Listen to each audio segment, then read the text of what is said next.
Es como siempre un inmenso gusto recibirles a todos ustedes una vez más en esta plataforma cuando presentamos la primera sesión de un taller muy especial donde estaremos tocando distintos casos prácticos en lo que tiene que ver el impuesto a la renta en tercera categoría o impuesto a la renta empresarial 2022. Con nosotros se encuentra la doctora Rosa Ortega Salavarría, quien es contadora pública colegiada, magíster en tributación y política fiscal por la Universidad de Lima. Además, es directora de la revista Contadores y Empresas, consultora independiente en doctrina contable, NIF y todo su impacto y repercusiones tributarias. También se desempeña como catedrática y docente universitaria en distintas universidades del Perú, pero también como catedrática en talleres independientes, como es el caso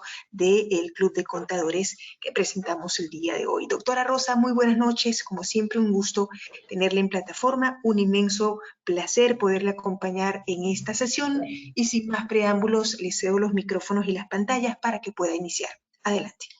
Muchas gracias, Blanca. También un gusto para mí. Bien, muy buenas noches a cada uno de los participantes que nos acompañan el día de hoy. Un fraterno abrazo a la distancia, esperando como siempre se encuentren ustedes bien. Como ya se ha mencionado, vamos a desarrollar en estas dos sesiones sobre un caso práctico integral vinculado con la determinación del impuesto a la renta empresarial 2022. ¿Okay? Ese es principalmente el objetivo del curso.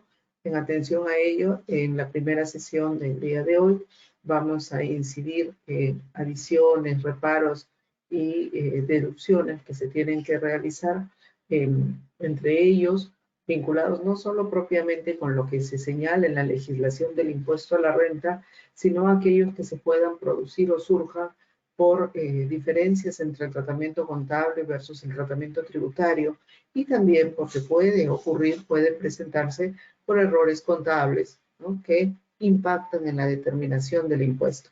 Hoy vamos a trabajar principalmente lo que es rubro de ingresos y costo computable. Al final veremos algunos temas de gasto para iniciar, y el día de mañana también abordaremos sobre ya gastos propiamente dicho. Luego de ello, luego de presentar los reparos que se han considerado pertinentes plantear, haremos o determinaremos presentaremos el papel de trabajo respectivo, ¿no? Presentaremos las adiciones, deducciones para determinar la renta neta, o de ser el caso también, porque puede ocurrir y se está presentando en algunas empresas pérdida tributaria. Sobre esa base, luego de calcular, daremos algunos alcances con lo que es el sistema de pérdidas tributarias. Luego analizaremos sobre la aplicación de saldos a favor y TAN de cara a su compensación. Y finalmente, temas vinculados con lo que es la NIC 12, el impuesto a la renta diferido, dentro de lo que es caso práctico integral, ¿no? Porque ese es el curso que estamos desarrollando dentro del caso.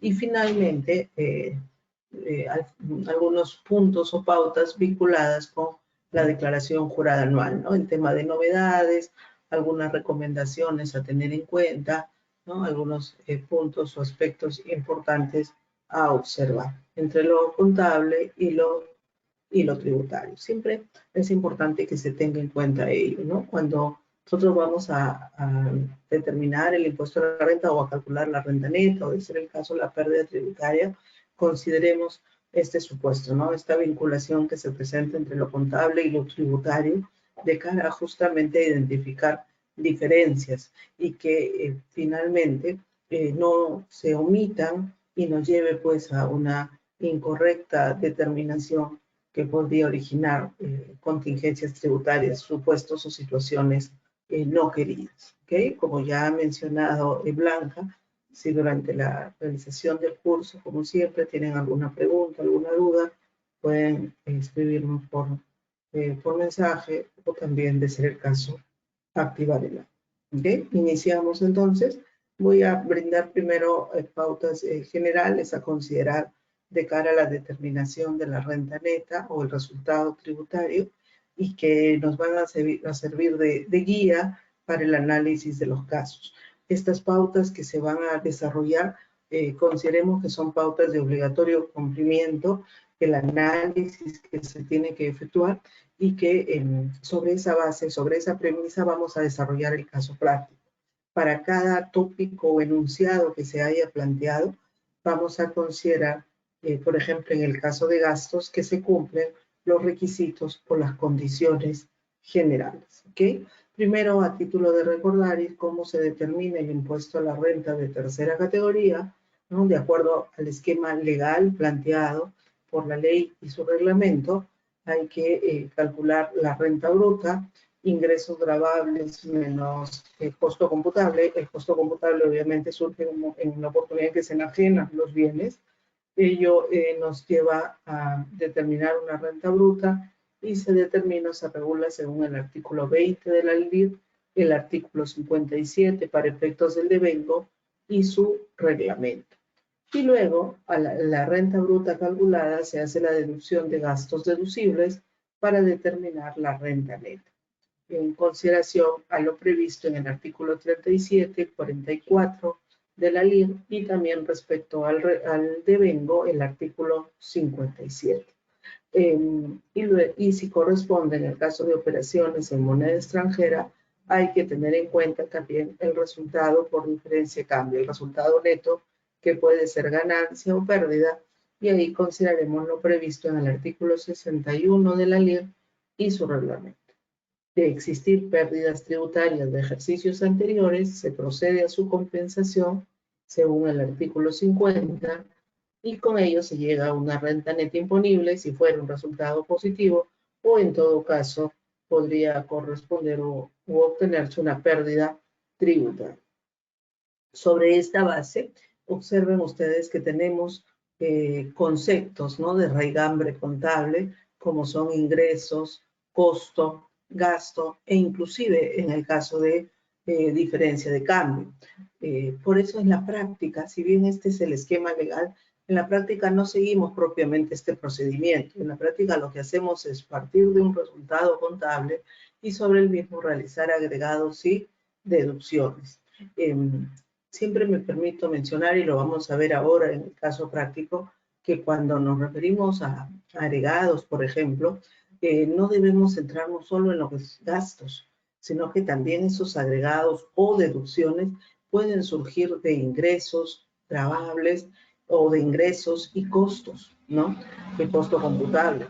Y ello es importante tenerlo en cuenta. Entonces, en esta materia ingresos y costo, por ejemplo, subyacen siempre a veces omisiones o, digamos, diferencias cuando no se observa el tratamiento contable para identificar si hay diferencias frente a la materia tributaria.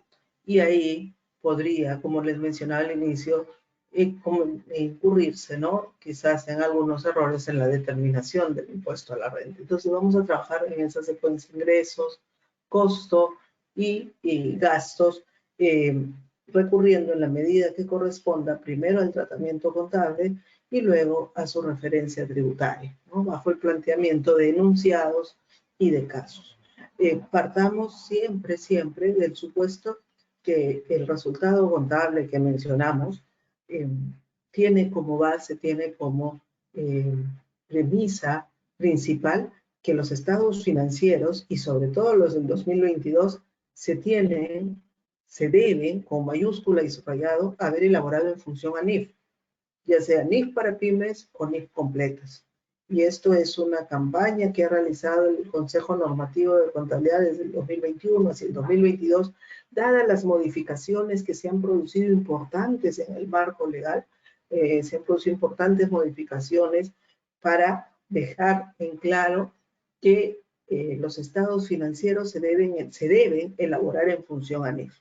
¿Okay? Y para el 2022 se han aprobado condiciones técnicas. Mañana al final haremos un análisis o brindaremos algunos alcances sobre el particular. Pero ese es el punto de partida. Entonces, cuando nosotros elaboramos los estados financieros en función a NIF como debe ser, subyacen diferencias a nivel tributario, se van a presentar. Y eso se tiene que ver justo en esta etapa.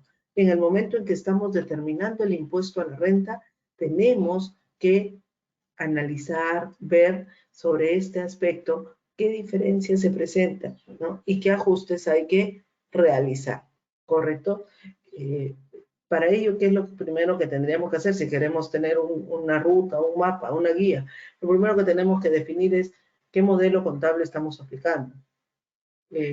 Estimar o determinar, por ejemplo, para la medición de activos, se ha considerado el costo, se ha considerado valor razonable.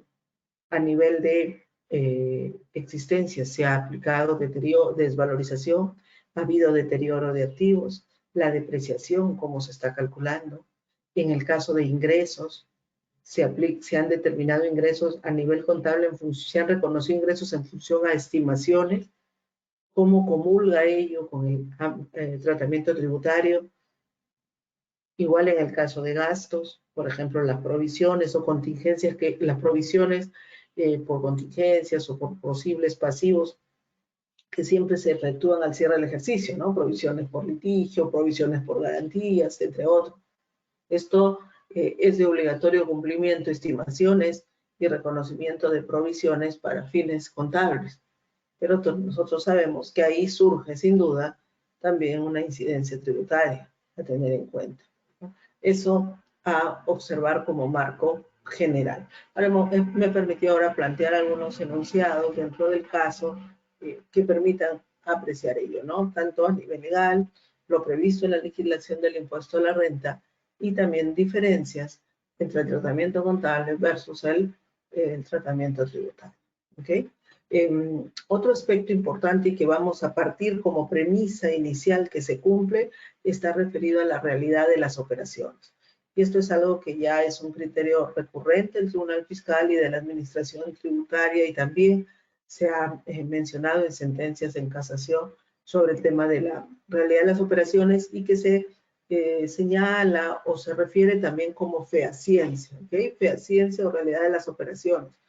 Vean aquí una jurisprudencia para efectos ilustrativos en el cual se indica que para determinar la fehaciencia de las operaciones realizadas por los deudores tributarios es necesario que se acredite la realidad de la transacción directamente con sus proveedores, ¿no? Lo que puede sustentarse, entre otros, con la documentación, ¿no? Que demuestre haber recibido los bienes, si es una operación de compra, o con indicios razonables de la efectiva prestación del servicio que señala haberlo recibido. Mire que se vincula con operaciones tanto de compra como de servicios. Si hablamos de bienes, por ejemplo, el costo de un activo, que finalmente va a terminar en el costo computable. Entonces nosotros decimos, cuando enajenamos un bien es ingreso menos costo computable. El tema es, ese costo computable se encuentra debidamente acreditado, está debidamente sustentado, ¿no? Respecto a este supuesto. Y en el caso también de servicios, pueden ser costo, pueden ser gasto, pero también partir de que se encuentre acreditada la realidad de la operación en suma que efectivamente se ha llevado a cabo.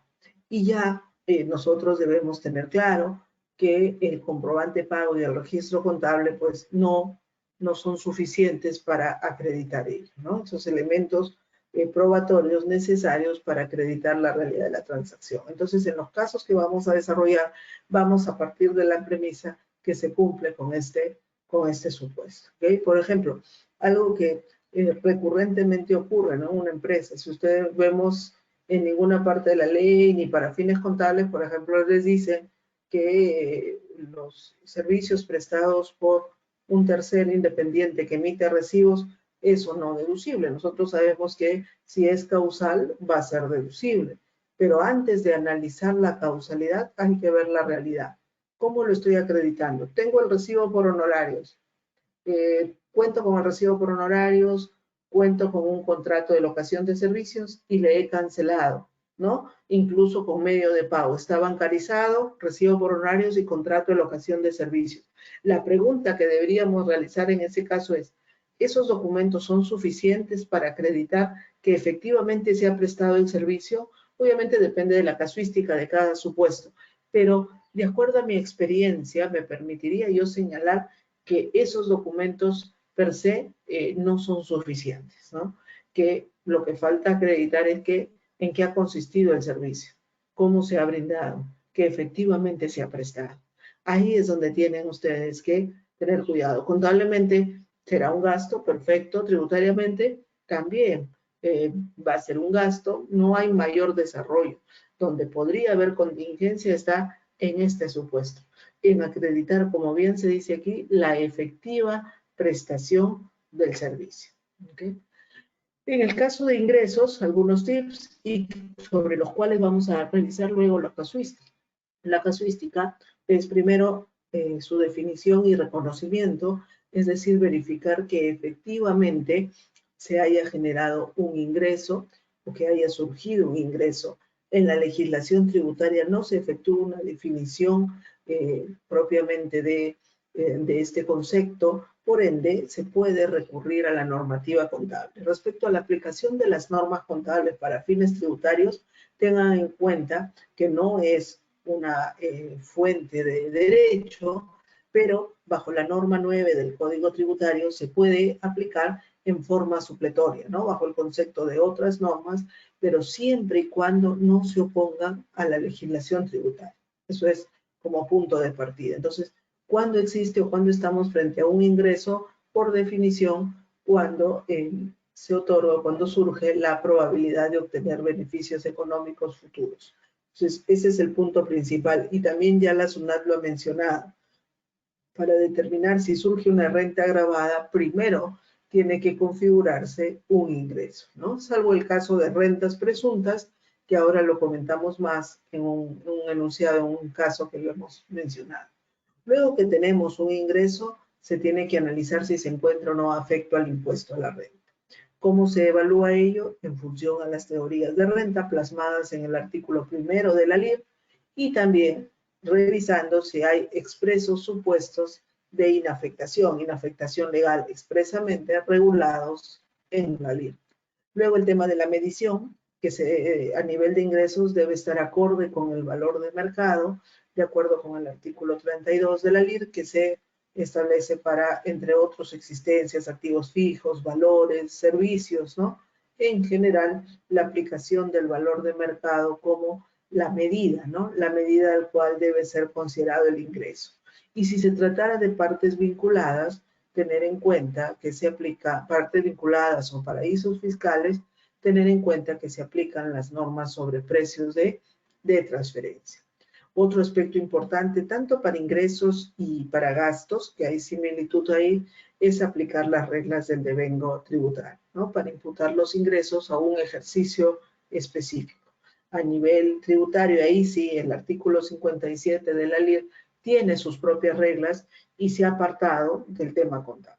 En ese caso, sí, se señala claramente que para fines tributarios no se puede aplicar o tomar en cuenta supletoriamente lo previsto en la NIF, salvo que expresamente se señale. Y el otro aspecto importante cuando hablamos de ingresos o de renta es determinar si proceden a efectuar ajustes vía declaración jurada por rentas fictas o imputadas que no se hayan reconocido contablemente. Eso también lo vemos un poco más de detalle en el caso práctico que vamos a plantear sobre esta materia. El otro rubro, costo computable, algunas consideraciones importantes a observar, tener en cuenta que el costo computable implica afectar a resultados el costo de un activo. Se produce en el momento que se enajena un bien, se reconoce el ingreso y su costo computable. En términos contables sería costo de ventas, costo neto de enajenación, ¿no? El costo computable se mide de acuerdo con una de las categorías, ¿no? Del artículo 20 de la LIR, costo de adquisición, costo de producción o construcción, si se trata de una operación onerosa, o valor de ingreso al patrimonio, si se trata de una operación a título gratuito, ¿no? Y que ese valor de ingreso al patrimonio se determina en función al valor de mercado. Como ya hemos señalado, se tiene que imputar en la oportunidad en que se reconocen los ingresos. Hay que analizar las diferencias entre la regulación tributaria versus las normas contables En este caso de costo computable con mucha mayor incidencia, hay que tener cuidado. Hay casos en los cuales hay similitudes